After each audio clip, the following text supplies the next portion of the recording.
evening, good afternoon, good morning, depending on which time zone you're focusing on. Possibly also mean that your direction is different from where we are, because we're all over the place at the moment, because we should have been here last week. But that was me, you see. My focus and direction just went completely gone. Because things happen that way. And it's amazing what can happen when somebody comes in and drops a big bad boulder in the middle of your calm, quiet lake of life. So we're going to be talking about focus and direction tonight, and whether or not it means something or nothing. So as we have some time to do it, let's say hello to everybody, or let everybody say hello and tell us who they are. So we'll start off with our new person, Isabel. That would be me. Who are you? Yes, and who are you and what do you do? Well, my name is Isabel Lockhart, and my day job is a family celebrant. So I officiate at life's hatches, matches, and dispatches. But I'm also a shamanic and Reiki practitioner. So I am very much in touch with nature and nature's offerings. And yeah, I've been doing that since 2007. I became a Reiki practitioner, and I've been walking the shamanic path for the past 10 years. Mary. And as you can tell from my accent, I'm not from the central belt. I'm Aberdeenshire. That's all right. Anybody who's watching in England wouldn't know what that meant anyway. Northeast of Scotland, where you go into the sea and you turn blue. Yes. Mary.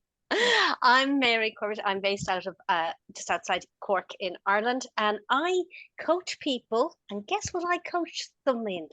The whole area of finding their focus and direction. So this is really pertinent to how I spend my day job, because I coach people who actually get stuck in their jobs and they actually need a little focus and direction.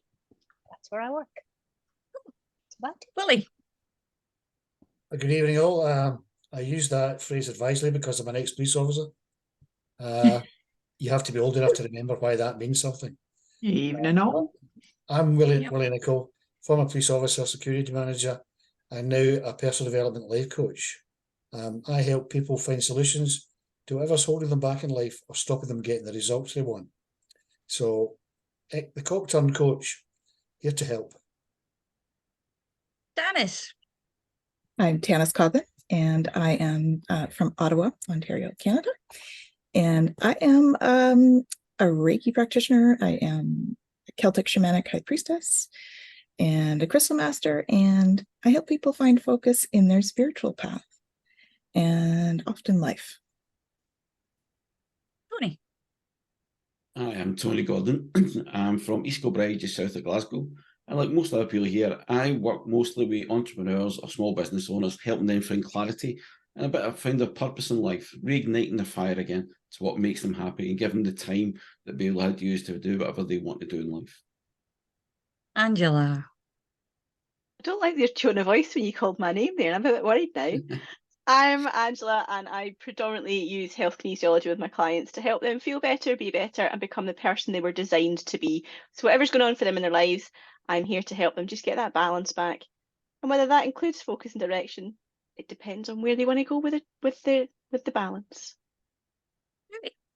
And I'm Leslie Marsh, and as usual, in at least 3 dimensions at the same time. And we have a plethora of shamanic people in the group today. Well, 3 of us anyway. And so that's good. That's going to be interesting. I also have got a lot to do at the moment with thinking about the culture of nurture in businesses. And are you looking after yourself, your own well-being? Who are you putting first? Is it you or not? So let's get on with this then, because we're wanting to get digging it. Well, I want to get digging into it anyway. Focus, direction. Do we have a map? Do we come out of the womb with a map? Is there more than one direction? And interestingly enough, what you said there when I called your name that way, there was an idea that popped into my head, as it does, that we can focus also with auditory cues. as far as tone is concerned, we focus on that kind of thing to understand how people are reacting or how we should react to other people. Do we not? Angela? I'm not gonna touch the should word there, but I think it's about all of our senses that we can focus on everything or nothing. And I guess it just depends on where you're at that point in life, where you're at that point of the day, as to what's caught your attention. And what is it they say, where your focus goes, your energy flows? Where the energy goes. Or Yeah. back to front, either way. Both Yeah. work, right? Yeah, yeah. It's 6 of one and half a dozen of the other. Tony? Yeah, I think the both seem to go hand in hand, and it's actually one of the things similar that we did before with instinct and intuition, is depending on how the person looks at it, which one actually is the main one for them. Because like an archer, when they looks at a target, so the target for the archer is the direction he's going to aim at, but their focus is on the bullseye. It's one part of it. And that's what we do in life. We might aim at one thing, but we actually look at one little particular thing at a time. And if we take each step and focus on that, we're always going to move forward. Isabel? Or whichever direction they've chosen to move in. Isabel, what do you reckon? Well, going back to what Angela was saying, so what you focus on, you give power to. If you focus on the wrong stuff, you'll be giving power to the wrong stuff, and that is what you will attract in your life. So you need to choose what you're going to focus on, what you're going to give your energy to. I was stuck in my own story for a lot of years. I'd whinge and moan about being the unluckiest person in the world, but that's what I was focusing on, was bad luck. So what did I attract? Bad luck. So very much it's what you focus on, what you will attract. Tanys? That's my thoughts and focus. Yeah, it brought my mind to the reticulator activating system, right? Where, you buy a red car, so that's what your brain focuses on. You see all the red cars. You didn't think there were any red cars, and now you've bought one, and so everybody seems to have a red car. So there's a subconscious component to focus as well. You also mentioned dimensions. I kind of see that as, which dimension are we going to focus on at the moment as shaman, because we can focus into different frequencies to access those different dimensions. So yeah, so it depends which kind of focus we're talking about. But there's many components, I would say. Well, I love that. That's my normal answer. It depends. It depends. Willie? Focus. You can go online, and to my surprise, you can use it as an acronym. The most common one of which is Follow One Course Until Success. But when you put in FOCUS, there are hundreds of different variations of that. And the focus there is follow one course until success, i.e. be sufficiently focused or in the one direction to get to where you want to be. Unfortunately, in life, there are too many distractions for that always to work. So it takes a bit of commitment, time and effort. But my experience is that if you do focus on one thing, because as my wife keeps reminding me, I can't walk, talk and chew gum at the same time. It's a man thing, right? Which is complete nonsense, of course, but it keeps her happy and keeps me in my place. So focus is, something we definitely need if we want to get to where we want to be. Yeah, it's interesting with the different dimensions of everything with Tanys. There's a split focus that goes on as well when you're in there, because you have to have I think that you have to have your feet on the ground while you're focusing on splitting that level, going to the level above, so you don't get lost. It's kind of like putting a stake in the ground and tying a knot to your leg, Grounding But cord. we also do that in different ways, particularly when we're trying to multitask. And somewhere along the line, we got a little bit chaotic with it in certain ways, and it's now called ADHD or ADD. And people saw that as a bit of a problem because they discovered that people were not focusing, they were going in all directions at once. So they weren't actually choosing something. It's like, pick one. But which one? Which one? So this plethora of choices gave them a natural breakdown. There was an overwhelm situation that would go on. And so they just shut up shop. Nothing happened. And then they would go off and do something else entirely. With me, it was going to work at the zoo or doing something else or drawing somewhere or standing in nature, talking to something that was, and in the time before phones, when talking to yourself anywhere was really quite strange. These days, of course, you kind of look and there's an earbud somewhere in someone's ear and they're nattering away to their mate or their mother or something like that on the phone. But that's another thing, because what we don't realise is that when we're focusing and going in a direction, particularly with driving, we are really, truly multitasking with our universal mind totally switched on. It's not only mapping our directions, it's taking note of any diversions. So it brings the conscious mind back into the situation. We can get in the car and suddenly we're there if we know the route well enough, because we can allow that part of our minds to take over. So how is it that some of us, do you think, has it got to do with passion, with drive, with an emotional attachment to something? If there is such a thing as ADHD, which there is, and people are finding it really difficult and saying it's a disability, what would happen if we looked at it differently and focused on a different part of it? What do we think? Angela? I see it as being very much I see it as being very much a way to tap into those other dimensions and get spiritual messages. Most of the people that I know that have abilities or sensitivities tend to be people that could be diagnosed as ADHD or ADD because of how that presents itself in their everyday life, because they do have that split focus happening. And having to make those kind of choices and stuff can be overwhelming if you're way up in some of the other dimensions, because you're not aware that that's what you're doing, because that's what happens. They're not aware that they're doing those kinds of things. They think they're just in their imagination, and they tend to get caught up in that and not realize that they do need to have that grounding cord. They do need to be partially here in order to function in the 3D. So what do we think the advantages of split focus would be, Willie?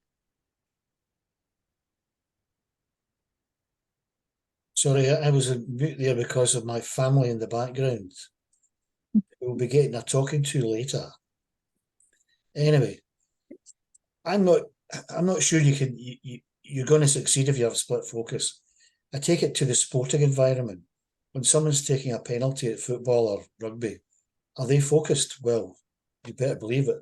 Some of them have little idiosyncrasies. They jump up one leg and take 3 deep breaths and move about their head and whatever, right? So that's intense focus to get a result, i.e. score the penalty. I don't think they could split their focus on achieving that result. However, that said, there can be, particularly in the sporting environment, where you could have 2 choices. Do you kick it that way or do you kick it that way? And then you've got to make a decision because your focus is split into 2 options. But I think, generally speaking, from my point of view, split focus, and I know nothing about shamanic practices, so you'll have to excuse me. Focus, i.e. one focus, is, in my view, the way to get things done. The interesting thing, you say you don't know anything about shamanic practice, but you do know about trance. And shamanic practice is very much about trance. Okay, if that's the case, yes, I do know a lot about hypnotherapy and trance, and my lovely wife is more of the woo-woo persuasion than I am. But that's another story. But I don't think you can split your focus and get the desired result, or the result as effective as it could be. I would question the term split focus. Is it split focus, or is it context switching, that you're actually switching between things very, very quickly? So you are actually 100% focused on something. It might just be for a short period of time before you're then 100% focused on something else. And when I've looked at different things, so many, I've started to dip my toes into the world of human design, and I'm seeing that my type is that I need to have lots of things going on. And Leslie, you're the same type. It's that piece of having lots of things going on at the same time. Mm-hmm. And if I'm told to focus and just do one thing at one time, that's when I'm in my frustration and I'm not in my alignment. So from that perspective, is it actually just the world that we live in that we're told you must pick one thing, you must go down one route, you must have the blinkers on and constantly go forward towards this thing, and anything else is a distraction? Whereas actually for me, the other things that for other people might be a distraction are my superpower. That's where I'm in the zone, that's where I'm in the flow, that's where my creativity comes from. That ability to really quickly switch contexts. And people comment about the fact that I've got multiple businesses and they're in completely different fields. But that works for me. And Tanys, I know that you've got very similar, you've got very different fields that you work in. Yeah. If I didn't have that, I'd be miserable. And I'm quite happy not to be miserable. And I think that's a very interesting comment on focus, because I think it's particularly when you look at some of the stuff around ADHD and ADD, there are people who have different ways of thinking. It's going to be, we're human beings. There'll be the singular focus and there'll be the ones with multiple. It's a spectrum. We're human beings. There will always be a spectrum. But I think the interesting challenge is that we paying attention, whether it's when client work or working ourselves, as what works for me. Where do I get my best self? I think it's more accurate. I don't think it's split in that sense that I'm doing two things. I think it's more accurate to say I'm moving very quickly from one context to another, but finding a way to make that work well, if that's what suits the person, I think that's a much more interesting place to be. And I know I would look at it and say, in terms, especially this time of year with kids going back to school or going to university, where they've been asked to try out different things and they're finding niches. So finding a way to work with what feels right for them. I mean, I remember my own daughter, I'll use an example. She was very much every 20 minutes change what she's studying at, and she could focus and concentrate with no anxiety. My son had to have, almost 1 hour blocks of total concentration, completely different. But it was about finding the way that their focus worked best for them, while at the same time keeping them in that calm place rather than an anxiety place or an overwhelmed place. And I think we do have to be, it's never going to be an either or. It's not that it's A or B. It's always going to be a spectrum, and it's always going to have complexity in it. But I do think we do need to encourage people to be very aware of what it is they are focusing on. Because, as you were saying earlier, if we're focusing on the trauma, we get more of the trauma. And I very much, Isabel, you were mentioning it, I think, I am very aware. I would do a lot of work with people who are going for job interviews. If they focus on failure, focus on success, it has a phenomenal impact on them. Mm-hmm. So we have to be really careful I think it is important to make people aware of their focus, and then they need to know, what are you actually focusing on, and how does what you're focusing on serve you to get you to the direction you want to go. Sorry, there's a lot of suggestibility involved in that as well.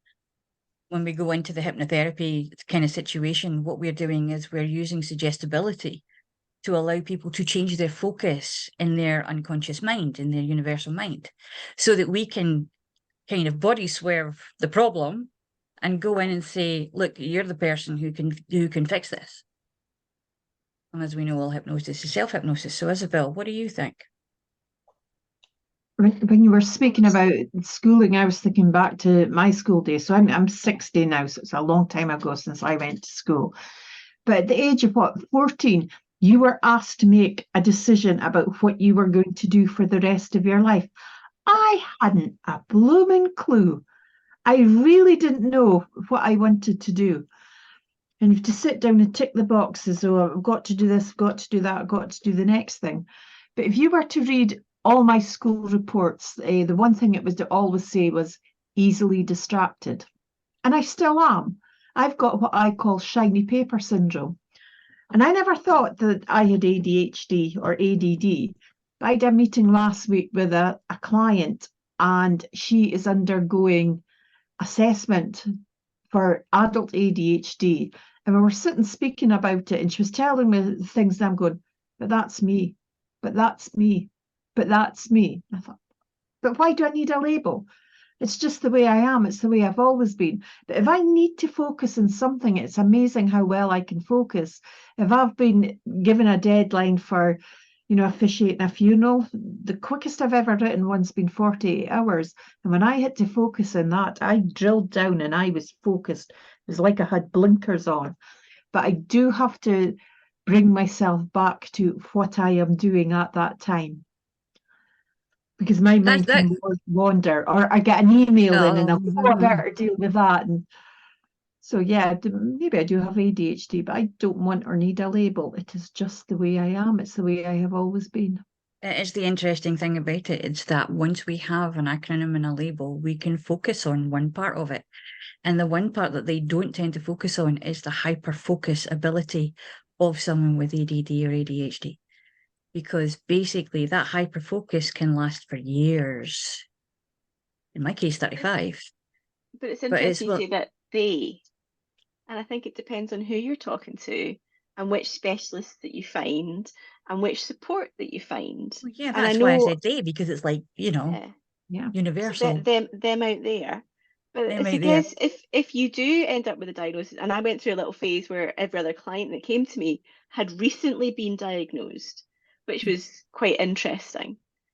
But it was about the support that they were looking for. So I was able to support them, to help them to understand themselves better and move forwards without feeling as if I've given this label, it's a life sentence. It was like, right, okay, let's see what are the benefits here and how do we manage the condition, for want of a better word, with your current lifestyle, with the people that are in your life with you, and actually get you to feel as if you're settled in your own skin that you've maybe never felt before because you were constantly fighting against a brick wall of societal norms of this is the way you should live your life and behave and focus and you must have and all the rest of it. There's a particular perhaps generational thing where there's a stigma attached to anything that's got, there's something wrong with you because it's not deemed normal, but actually it's always been there. It's like Tanys was talking about the reticular activation, and Isabel was saying, when you focus on that, that's what you get. When you see a red car, you see red cars all the time. And basically now we know what we're looking for. Now we've been given the map, the direction to look. We can see ADHD, ADD, Asperger's, neurodiversity, and the whole gamut of the spectrum that's going on. And we're only just now starting to understand that it's a spectrum. Life is a spectrum. The brain waves go in a spectrum of trance states. We're never really either awake or asleep. Well, unless we're dead. And then it's definitely in a sleep phase. But isn't that the beauty of life and the fact that we don't live in a monochromatic society? We have so many different colours of the rainbow. So why can't we have so many different types of people and so many different neurodiversities or differences? Does it need to have that this is bad just because it's green or blue or purple?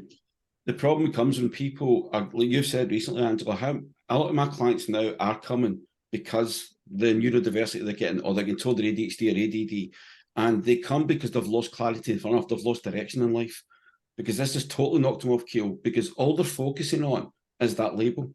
All they're focusing on is what they should be like, because this is what they're told you have to be like. If you get ADHD, I mean, several people like that worked in here.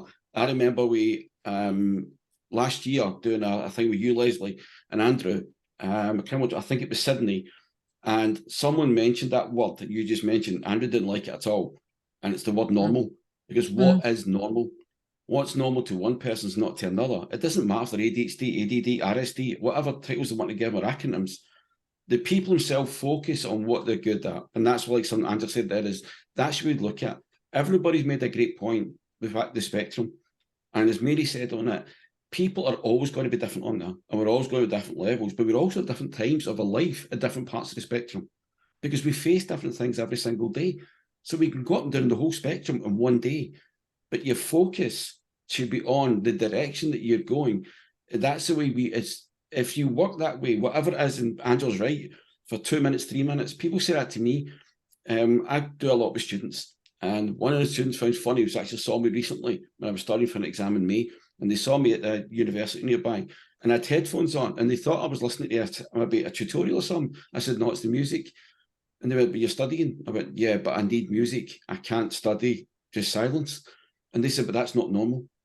And I went, so that means I'm abnormal then, because I like doing that, or the fact that I can focus on more than one thing at a time. But I knew what my direction was. The direction was that I wanted to finish that section before I left that place, but I needed something to stimulate my mind. And my mind in total silence, like Isabel said, will go wandering in every direction. If there's silence, I can't do it. I think there's an interesting thing here, because I think what I'm hearing is that there is a lot of use of labels currently around ADHD, Asperger's, but it associated with them is there's a lot of judgment as to what it means, rather than a lot of compassion as to how do we take this knowledge of this is your way of dealing with the world and make it work for you. So I think because we tend to stay in, there seems to be this rush to judgment is actually causing some of the anxieties, rather than that working from a place of compassion that says, okay, so you've got a label, so how do we work? So what does that mean? How do we make that work to your advantage now? And I think it is beholden on coaches, therapists, and the professionals. No, this is what we do with this. There's a positive in this. It doesn't matter what the label is. You then actually adapt so that they have the best life they can have. I think actually the thing that came to mind when you were saying that was Einstein, when he said that you cannot solve today's problems with yesterday's solutions. Yeah. And this is what we're looking at. We have to evolve our solution situation and how we become familiar, because normalcy is a myth, because it's just what's familiar to a group of people. It's a cultural thing to a certain extent. And that's got to do with who we are, where we are. And because our horizons have been broadened, it's kind of like a rush of fresh stuff in. And these labels, these diversities, these neurodiversities that we've been hearing all about so suddenly, again, the reticular thing, because suddenly it's everywhere. It's a case of, well, you're just being difficult. You're just being an arse. You've always been an arse. So now you think you've got a fancy label on it, you can get away with everything. And that's, this is where we get the issue of what's normal and what's not normal, because you're suddenly putting a plaster on it saying, you are not acceptable like that. And I don't care if there's a label on it. It means that you're just being an arse. I think the terminology has got a lot to do with it. So if you say normal, that kind of implies acceptable. Abnormal, you're out of the norm, therefore you're unacceptable. You can use a word that like ordinary, and use the word extraordinary, which means out of the ordinary. But generally when you use extraordinary, it means something good. They're extraordinarily good at that, accomplished at that. So what is ordinary, what's extraordinary, what's normal, what's abnormal? I agree that labels are very unhelpful. Just to digress slightly, my next door neighbour was having a bathroom fitted today, drilling through the wall. I couldn't concentrate, couldn't focus, game's a bogey, had to go outside, because unlike Tony, I don't like noise or distraction. If I'm in the zone, I'm in the zone, and you can all off if you distract me, right? So that's my way of doing things, which is the way I've kind of works for you. But it's worked for me. So you do that. But I agree that labels, if you're to label something, and I've had people who actually want to be labelled. Yeah. Yeah. Because they are seeking validation for whatever's going on with them. And one young man who was introduced to me by his father and said, "Can you help my son? He's very shy." His ex-wife was determined that he was autistic. Now, I didn't know a lot about autism, but I thought, no, the boy's just very, very shy, right? And this, I don't suppose the conflict between the father and the mother helped, because father saying he's just shy, mother's determined to label him as autistic, and was taking him to the doctor to get that label put on the poor lad, which I think is appalling, but that's another story. So labels are unhelpful. Terminology, as we know from NLP, is critical. The words we use are absolutely important, because we can lift someone up, pull someone down, or make something explode just by using incorrect words.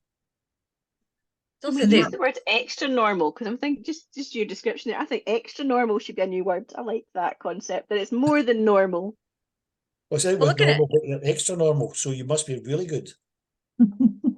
Look at one of the more semantically packed words, occult. Occult just means hidden.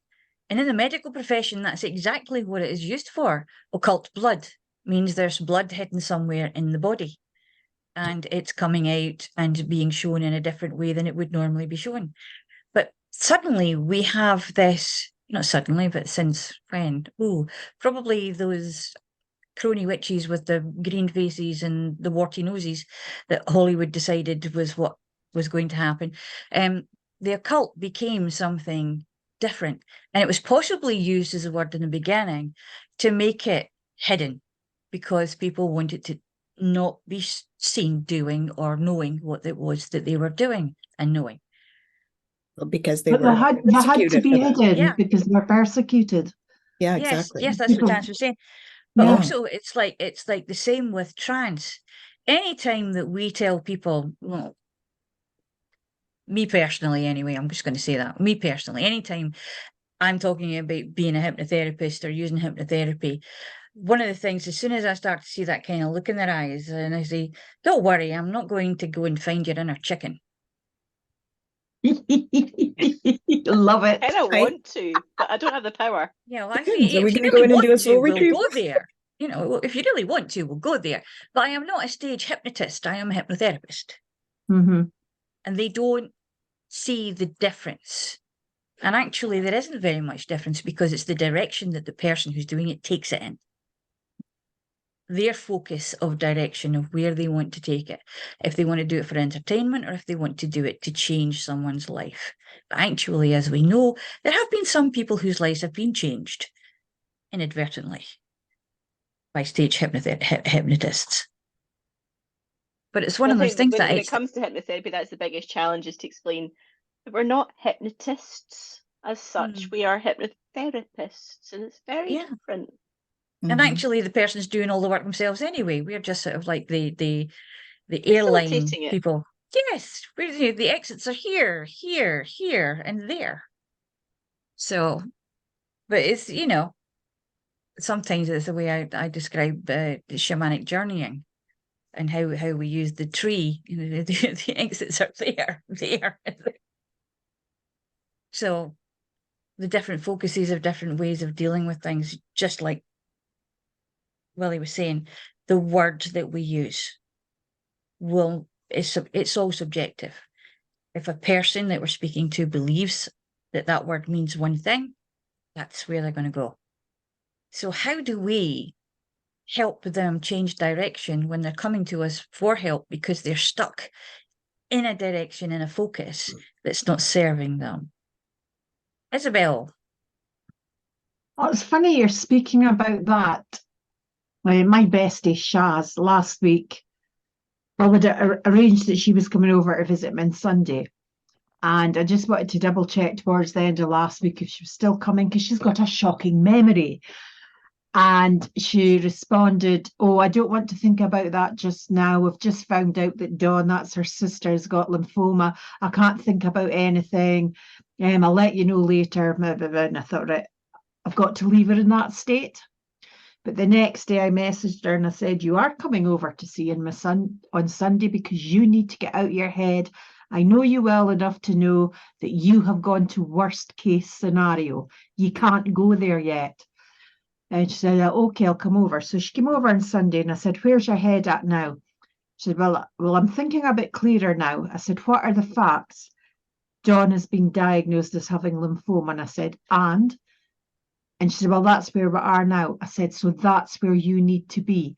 Don't be going down this road that, oh my God, she's got lymphoma, she's going to die, and she's got a daughter, and so don't do that, because she always goes down that route. So I just managed to get her to focus on the facts and sit with the facts and say, and once you get the next piece of information, process that. But don't be going down that road, because that's what you always do. That's always been our baseline.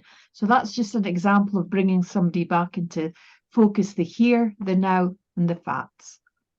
I think And it people have a tendency to do that, Isabel. Mhm. Pardon? Focus on the negative, right? Yeah.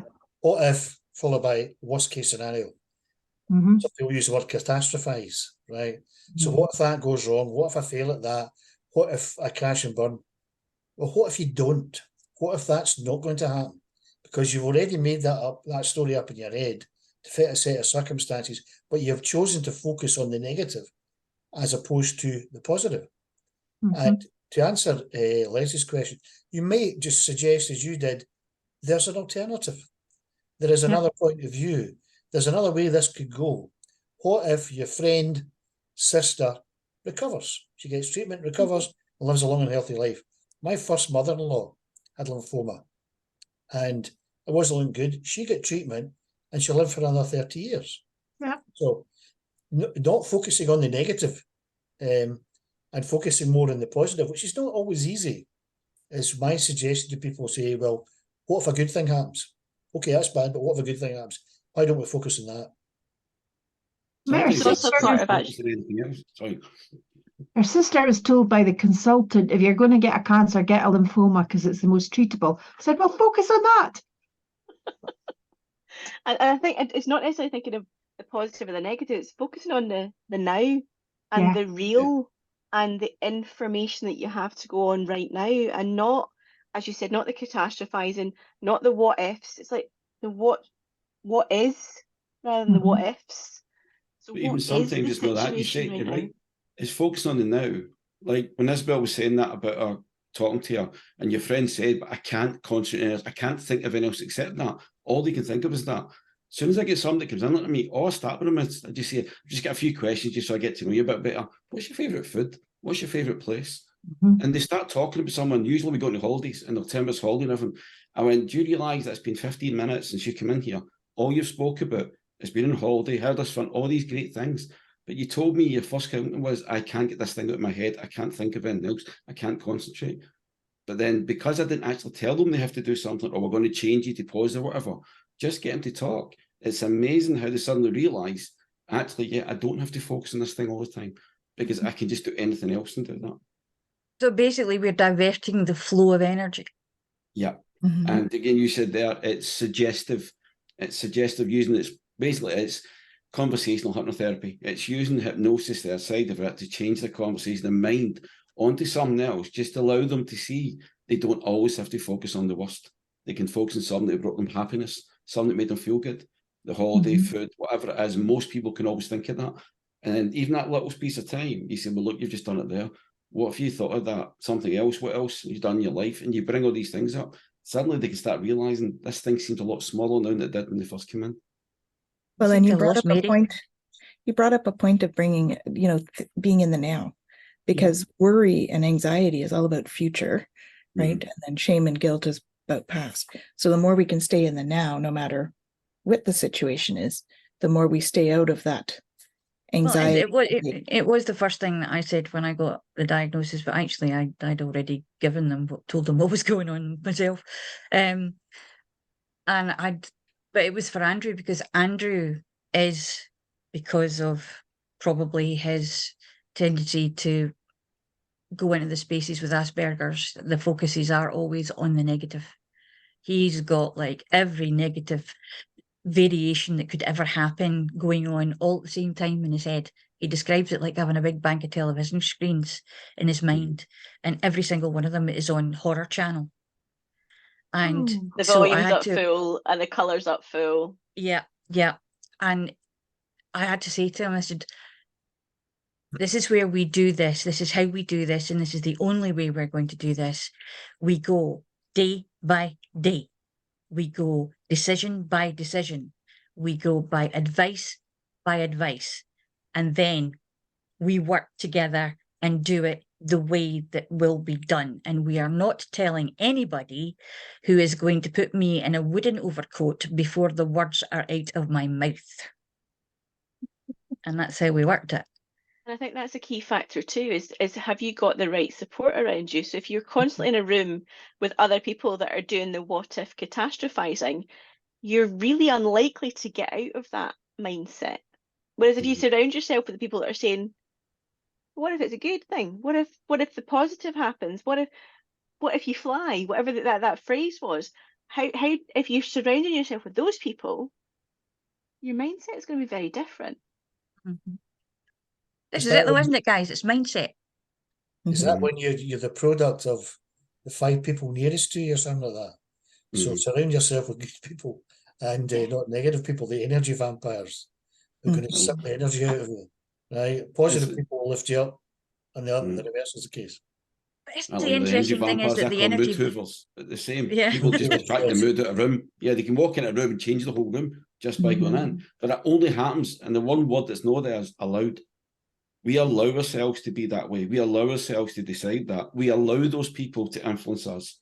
That's the difference of people having to do it, is allowing those things to happen. If you don't allow it and you focus differently, you get a different direction in what you want to go then. And as long as the awareness is there first. Yeah. Sometimes we're focusing on these things because it serves us in some way that we don't really consciously know why it is until someone points it out. My favourite question to someone who's, I can't do this, I need this happen and that happens, is, how are you choosing to believe that? Suddenly they go, choose? I have a choice? You don't have a choice? Yes, you do. You can choose to believe that, or you can choose to believe this. Or you can choose to believe something else entirely. At the moment, though, you're focusing and you're taking your life in the direction of this. So I have a life coach, and I see him every 2 to 3 weeks. In the end of our sessions, he does a meditation with me. I won't go through the visualization, but one thing that we do is we uncreate, delete, and destroy. And that's like all your negative thought patterns, all the beliefs that you have learnt over your lifetime. You know, I had a problem with money, that I didn't deserve money, and this was a lot to do with my upbringing. And he's right. Well, uncreate, delete, and destroy that. You deserve abundance. You deserve to have money in your life. You deserve to be comfortable.